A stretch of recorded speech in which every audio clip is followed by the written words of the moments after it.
Hello and welcome to It's Kind of a Funny Story. I'm Preston Reynolds, your guide for everything and all things funny, embarrassing, ridiculous, or just plain stupid. If you've seen it, then I'm sharing it. I'm here every Thursday from 2 to 3. So if you've seen it, just email it to me. And how exactly can you email it to me? Well, it's simple. Just shoot me one at PREYNOLDS11 at hotmail.hccfl.edu with your funny story, and it will be featured. And also, if you would like to be featured as well, include that in your email.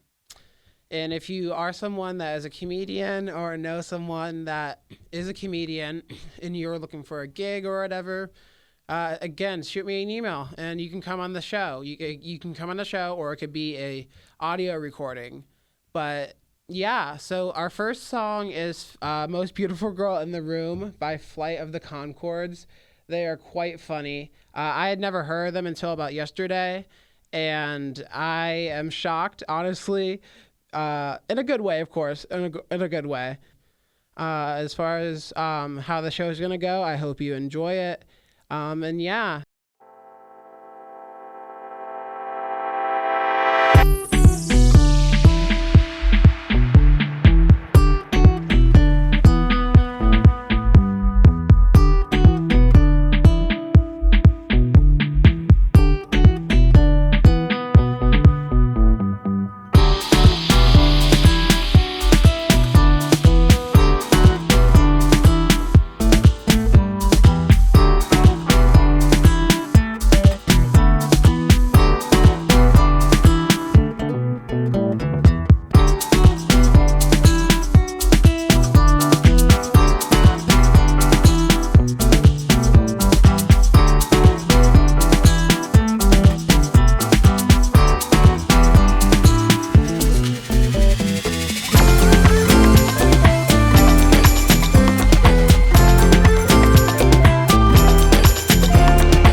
Okay, and we are back.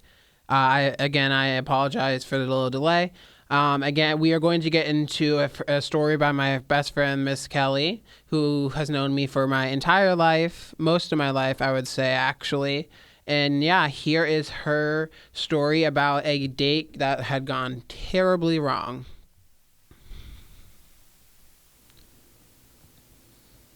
Hi, my name is Kelly, and this is the story of the worst date of my entire life. I changed his name to protect his guilty butt. I met Sam on a dating app. We chatted a couple of days through the website and then exchanged numbers. We had texted and talked to each other a few times and agreed that there was enough interest for us to meet. We picked a restaurant to meet for drinks and set a time and a day. We would have a couple of drinks and then make longer plans for a later date if we hit it off, because he was a landscaper and had to get up early for a customer the next morning. That was fine with me because I had to get up early too. We were excited and hit things off really well on the phone leading up to the date. So fast forward to the day of the date. It was late morning, early afternoon. I received a text that he was going to have to cancel because his truck broke down. I felt bad and really wanted to meet him, so I offered to pick him up and take him to the restaurant. He was really excited that I was willing to do that because he was also disappointed, and he thought that that meant that I was a caring and kind person. We texted back and forth throughout the day like normal, and nothing else seemed strange or out of the ordinary. About an hour or so before I was supposed to pick him up from work, he said he forgot about a meeting and he was heading over to the VA hospital for it, and asked if I could pick him up there, and delayed it by about 30 minutes. I didn't mind, so I said okay. While he was at the meeting, I got another text, and he asked me to meet him at Walmart, which was right next door, because his roommate needed dog food for his dog. I didn't see any problem with it, so I agreed. I actually needed to pick up some lipstick, so I thought it would be a great opportunity to kill two birds with one stone. So I parked my car and walked up to the front of the store where he was waiting for me. We walked in and grabbed the dog food, and then he said he needed hair gel. While he was shopping for hair gel, I grabbed my lipstick and then met him back in the hair gel aisle.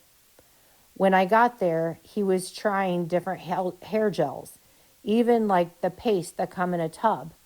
And if he didn't like it, he put it right back on the shelf. I was floored. I never have been around anyone that has ever done that in my entire life.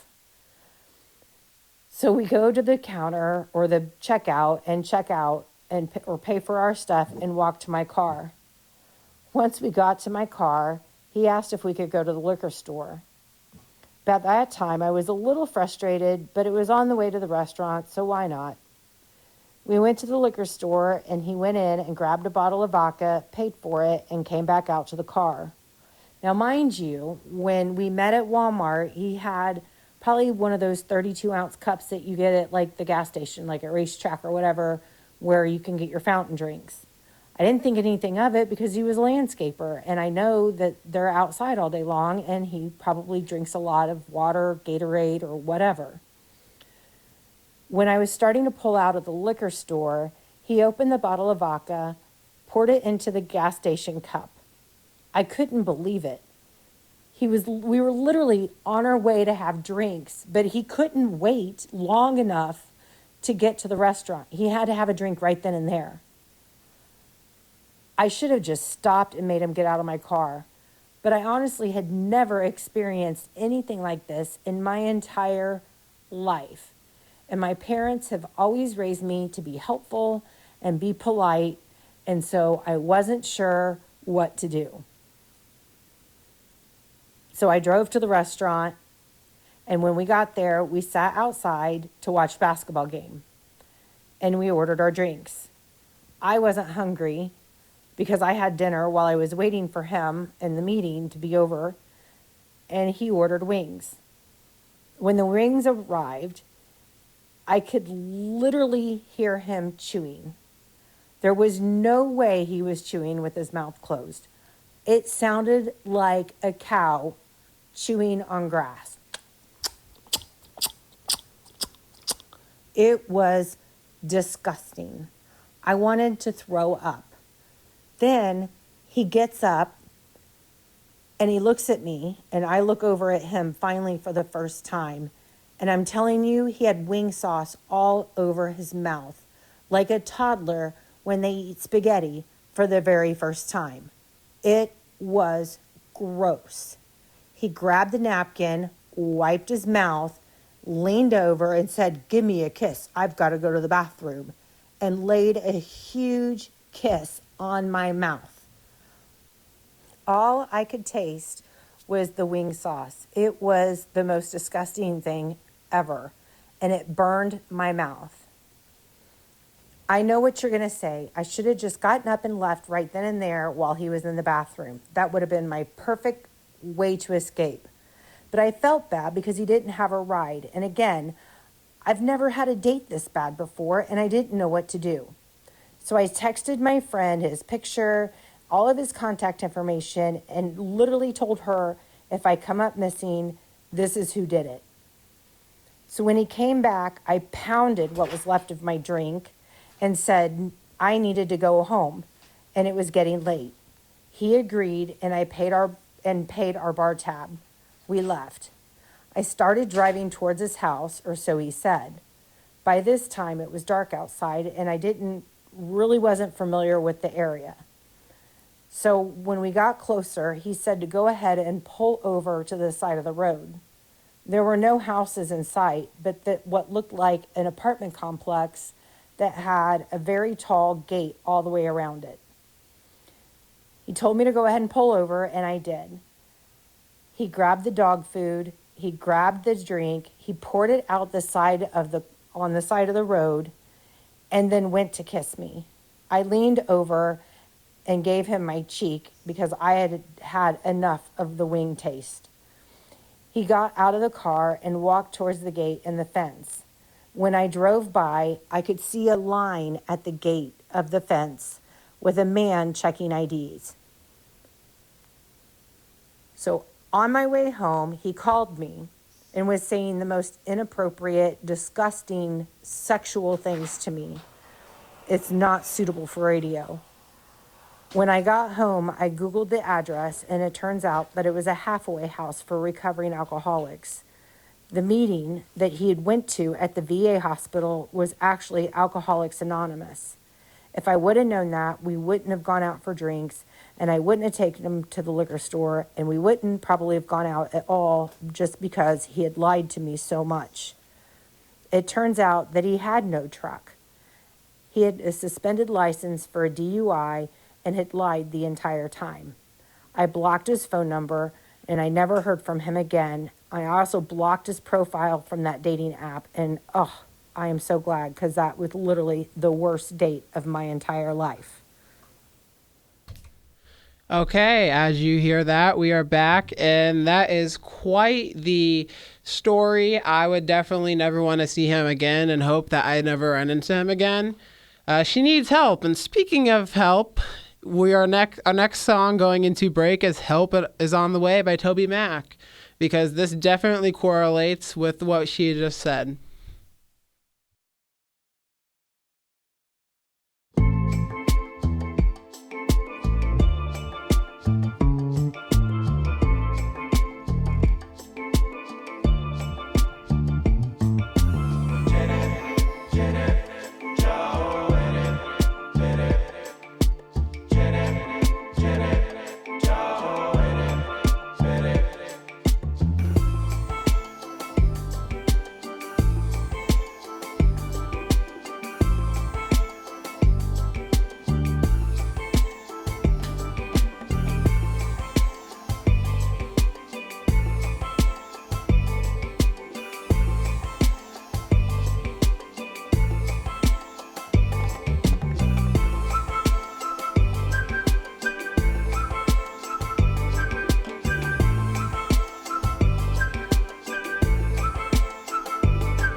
Okay, and we are back.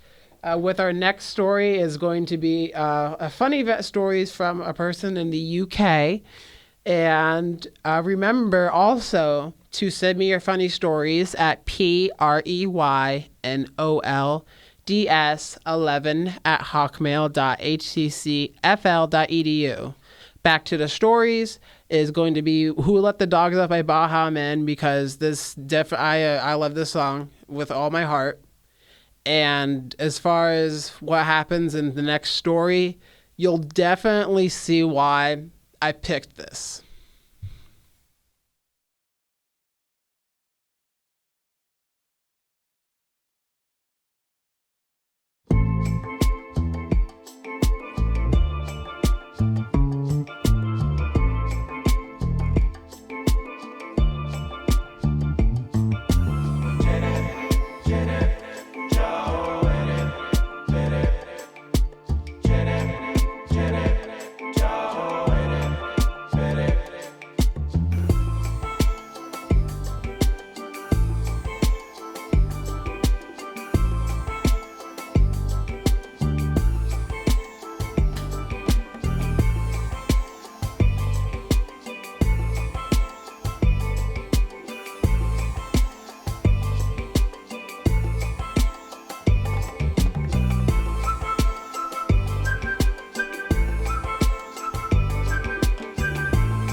Okay, and we are back with our funny vet story for you. Right here, as I promised, here is the funny vet story.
All right, and this story was from Tales.com. And speaking of tales, well, they probably don't really have any tales, is our next story, The Traveling Hamster. So, I once woke up in the middle of the night to something tickling my nose, and it flicked my bedside lamp on, thinking it must be a spider, to find my hamster, Kim, sitting on my pillow beside me, an inch from my face. She managed to break out of her large and seemingly secured cage, leaped 4 feet to the ground, explored my room, chewed up a small patch of carpet, and found a packet of sunflower seeds, which she filled her cheek pouches with. Then, goodness knows how, she managed to climb onto my bed, scramble over me, find my head, and wake me up so I could take her home. Afterward, I freaked out because I could have accidentally rolled over and hurt her, but she knew exactly what she was doing and had an excellent night's adventure. They are such mischievous animals, and it's just so funny what they can do. It's just insane. And our last story here is the dog's customer service line. This guy is pretty funny. This is he is on TikTok along with other social media platforms. So here he is.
Okay, we are back. The technical difficulties have been fixed. Again, I apologize for the delay as this is something that I wasn't aware of. Our next little tidbit is shoe food. This is by another story. So, my dog once filled the top of my shoes with dog food. I couldn't see it when I glanced down at them to make sure I was putting on the correct one, but then I freaked. But then I freaked out for a second when I felt something unexpected in my shoe. She was very proud of herself. Of course, she was. Very proud of herself. She also unplugged my phone charger from the wall a couple of times, causing my phone to die overnight, which means she gets to sleep in as I miss my alarm. It took me a minute until the third time to realize that it was her and that she was doing it on purpose and had to move my charger to an outlet she couldn't easily get to. again, she was very proud of herself. That sounds like a typical dog story. Not my dog, of course, but honestly, I don't know, y'all. She seems very mischievous and also very smart. So this is again something that I am going to remember for the rest of my life. And here we go. Usually around day 4 of a family vacation, you go, this was a mistake. And then around day 6, you go, we'll never recover emotionally, financially. Around day 9 or 10 on a trip, you're like, we're not even a family anymore. This family vacation has torn my family apart. We have grown further apart. There's nothing like a family vacation to rip a family limb from limb. Just tear us. What was meant to bring us together has drawn us apart. What mom and dad meant for good, the children have used for evil. 4 months later, you go, we should go somewhere this summer. Don't do it. Your family's happy at home. Your kids love their house. You got good Wi-Fi at home. The hotel doesn't have good Wi-Fi. Parents and grandparents and stuff, they shove down your throat. They go, family vacations, they create memories. Yeah, they do. They do create things you will remember. Pleasant memories? No. We didn't say that. Yeah. You'll remember them. You will remember them. And you will retell them to a therapist in about 15 years. And we are back. This is, again, quite the story, but what's family if we don't fight, huh? And it's always not what you see on the surface, but what's going on the inside, vice versa. So, Surfaces by Sunday Best is our next song that correlates with this funniness. Here it is, and boom, here.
All right, and we are back.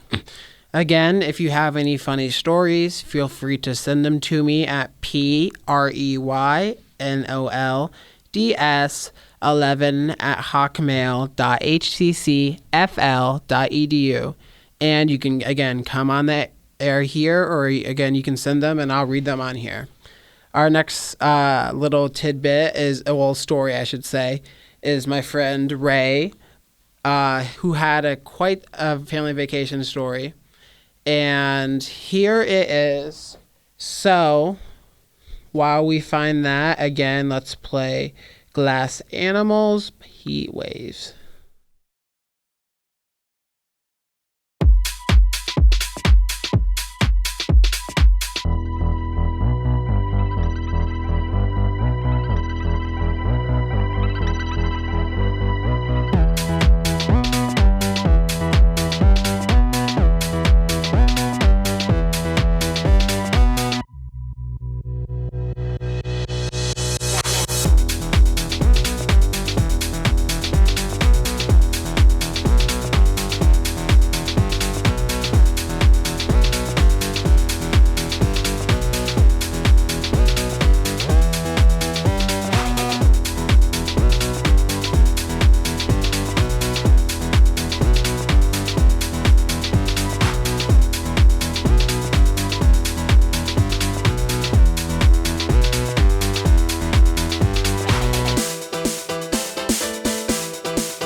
I cried every hour yesterday, every hour, which is like weird because I don't even cry. I do apologize. I just, like, don't cry. One of my devices is not working here. And it's being so slow and bad. But I do have this here for you eventually. So in the meantime, here is Heat Waves again. Here's Heat Waves for you.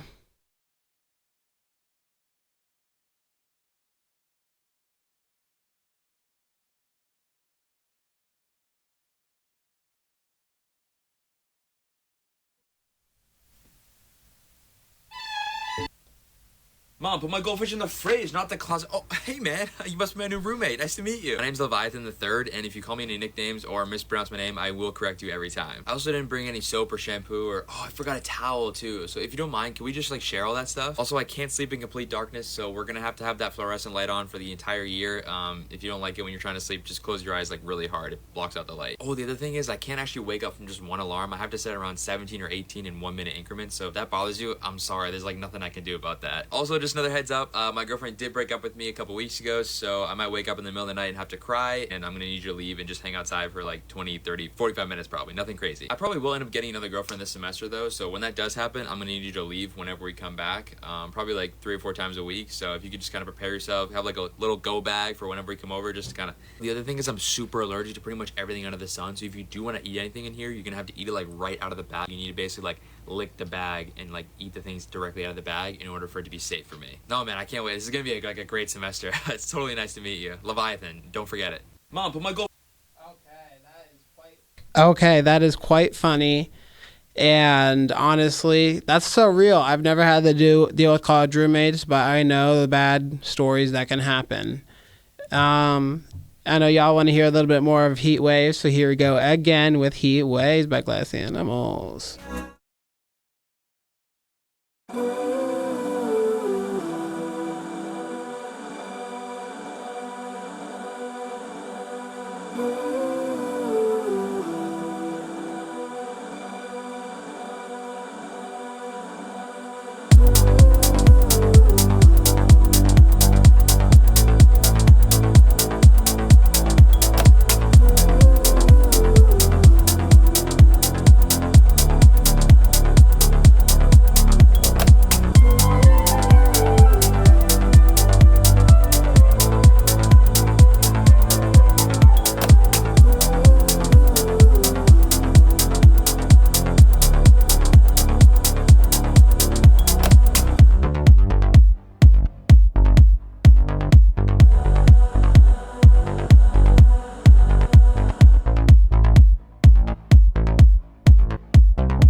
Okay, and we are back with funny roommate stories.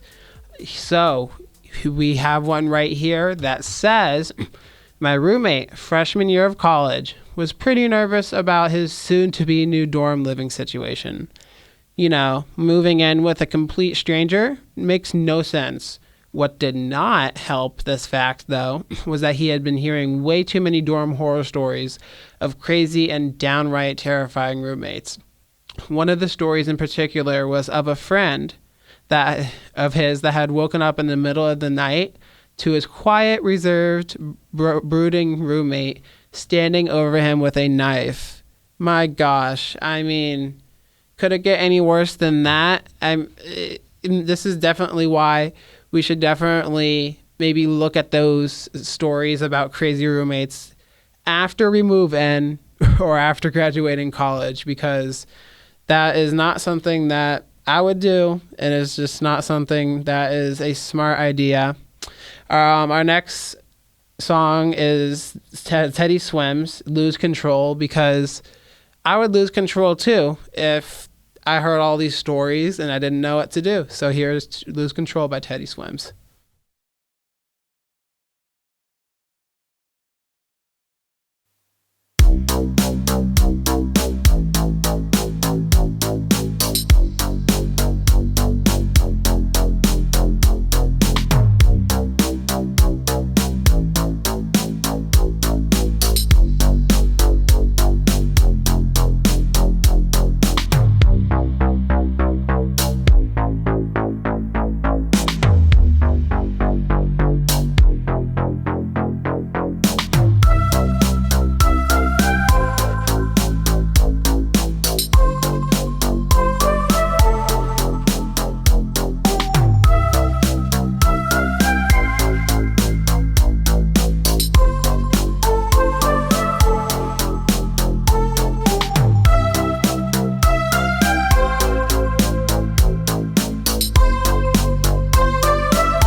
Okay, and we are back with our next little how Penn State chose their mascot here.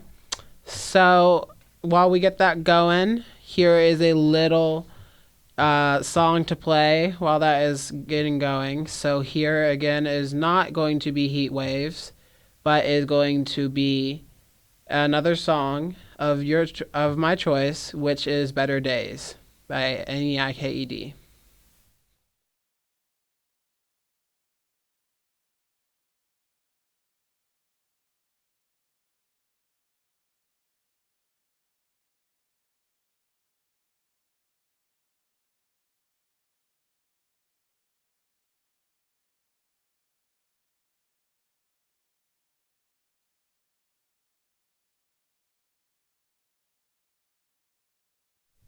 Okay, and technical difficulties were solved once again. So here is how Penn State chose their mascot.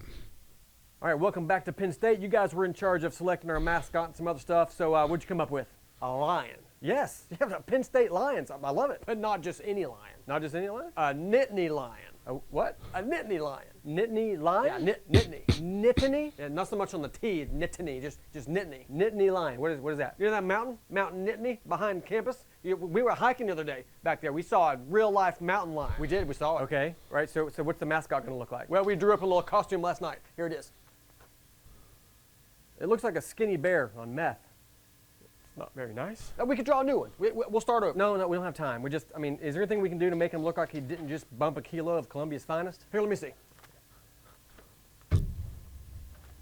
What is this? I put a scarf on him. Is he cold? It's distinguished. All right, it looks like a flea market Build-A-Bear. All right, what else is he gonna wear? Nothing. What, is he gonna be naked? Yeah, animals don't wear clothes. Okay, so we've got a cracked out bear, supposed to be a lion, wearing nothing but a scarf. All right, what about the football team? You got good uniforms for them? Right here.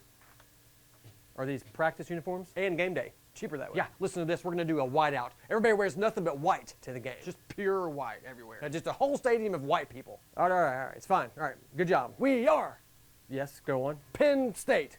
We are Penn State. Is that in case we forget who we are? That's our chant. Took us forever to come up with it. Okay.